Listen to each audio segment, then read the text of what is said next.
Assalamualaikum teman-teman, apa kabar semua? Semoga teman-teman dalam keadaan sehat walafiat serta dalam lindungan Allah Subhanahu wa taala ya. Amin. Seperti biasa, teman-teman kelas 1 di Sentra Sains, hari ini kita akan belajar masih tentang mikroorganisme ya.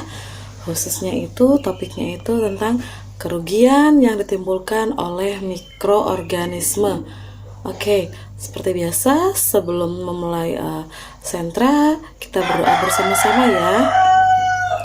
Bismillahirrahmanirrahim. Rabbi zidni ilma warzuqni fahma birahmatika ya arhamar rahimin. Amin. Oke. Teman-teman kelas 1, siapa di sini yang masih ingat apa sih itu mikroorganisme?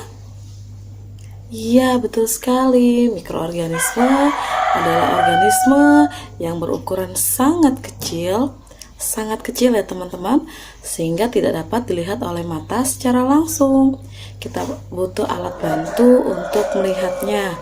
Alat bantu itu disebut mikroskop. Nah, hari ini kita akan membahas tentang kerugian yang ditimbulkan oleh si mikroorganisme ya. Ada beberapa contoh. Yang pertama tuh kerugiannya, 1, mengakibatkan timbulnya banyak kuman yang mengurangi kualitas makanan. Jadi kalau namanya kuman itu kan gak baik ya buat kita makan. Otomatis kalau kuman itu ada di dalam makanan, itu juga akan mengurangi kualitas dari makanan kita. Jadi makanan kita itu nggak bisa tahan lama ya teman-teman ya. Terus yang kedua, membusukkan makanan. Nah, kalau makanannya busuk, otomatis kita tidak boleh mengkonsumsinya. Misalnya kita beli makanan, terus ternyata makanannya tidak lama kemudian dia akan membusuk atau basi seperti itu, otomatis kita tidak bisa memakannya ya teman-teman ya, karena banyak mengandung bakteri jahat.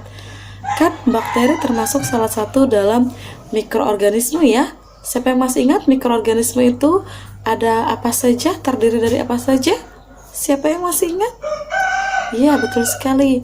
Ada bakteri, ada virus, ada jamur dan ragi. Bakteri pun juga ada 2, bakteri baik dan jahat ya. Alhamdulillah, Masya Allah teman-teman masih mengingat ya. Terus yang ketiga, mempersingkat usia makanan ya teman-teman ya. Jadi kalau udah ada bakteri, otomatis makanan kita jauh lebih cepat mengalami pembusukan ya kalau ada bakteri jahat ya atau ada kuman ya. Terus yang keempat, menimbulkan bau tak sedap. Nah, teman-teman pasti di sini mungkin ada yang sudah pernah mencium aroma, kok Ma makananku nggak enak ya Ma, ternyata basi. Kalau basi dia menimbulkan bau yang tidak enak ya, bau-bau busuk seperti itu ya, atau baunya pokoknya nggak nyaman ya untuk kita hirup ya. Terus yang kelima, dia dapat menimbulkan racun. Kalau makanannya sudah tidak layak, sudah basi, sudah busuk, otomatis kalau kita makan tuh akan berbahaya buat tubuh kita, bisa menimbulkan racun ya. Nah, jadi ibu ulang ya beberapa kerugian yang ditimbulkan oleh mikroorganisme di bidang pangan. Yang pertama, mengakibatkan timbulnya banyak kuman sehingga mengurangi kualitas dari makanan. Yang kedua, membusukkan makanan sehingga tak layak konsumsi. Yang ketiga, mempersingkat usia makanan. Yang keempat, menimbulkan bau tak sedap pada makanan. Dan yang kelima, membuat makanan jadi beracun. Nah, otomatis di sini teman-teman ibu menjelaskan kalau sudah sampai si kuman atau bakteri itu jahat masuk ke tubuh kita melalui makanan atau mungkin terhirup sama kita melalui rongga hidung kita, yang terjadi kita bisa jadi penyakit ya dalam tubuh kita ya. Nah, penyakit-penyakit yang ditimbulkan oleh mikroorganisme itu macam-macam. Ibu mau menjelaskan beberapa. Yang pertama, TBC atau tuberkulosis ya. Yang kedua, tipes atau demam. tiroid ya, tipes atau demam tiroid. Yang ketiga, diare. Siapa di sini yang mungkin pernah mengalami diare, atau mungkin saja ada keluarganya atau saudaranya yang mengalami diare ya. Terus yang keempat itu adalah kusta ya teman-teman ya. Jadi ada 4 penyakit yang bisa ditimbulkan oleh adanya bakteri jahat yang masuk ke tubuh kita ya, atau virus ya. Yang pertama ada TBC, yang kedua ada tipes atau demam tiroid, yang ketiga ada diare, yang keempat ada kusta. Oke. Nah, terus di minggu lalu juga kita ada ngebahas ya teman-teman ya, bahwa mikroorganisme itu juga salah satu kerugian yang ditimbulkan di bidang pertanian. Contohnya hama. Siapa di sini yang masih ingat? Hama itu ada 2 jenis loh. Ada apa saja ya? Siapa yang bisa bantu ibu menyebutkannya? Iya, betul sekali. Hama itu ada dari kelompok mikroorganisme. Yang kedua ada dalam kelompok hewan. Nah, dalam kelompok mikroorganisme, contohnya itu adalah jamur yang sering ada di batang pohon. Teman-teman pernah lihat nggak? Ada pohon besar atau pohonnya ukurannya biasa saja, terus tiba-tiba di batang pohonnya itu timbul jamur. Jamur yang merugikan ya teman-teman ya, yang merupakan hama ya, bukan jamur yang bisa kita makan ya. Ada beberapa jamur yang emang bisa kita konsumsi seperti jamur tiram ya. Nah, terus yang kedua, kelompok hewan. Contoh hamanya itu ada yang namanya kupu-kupu. Nah, kupu-kupu itu juga termasuk hama, tapi yang dimaksudkan itu lebih khususnya adalah larvanya ya.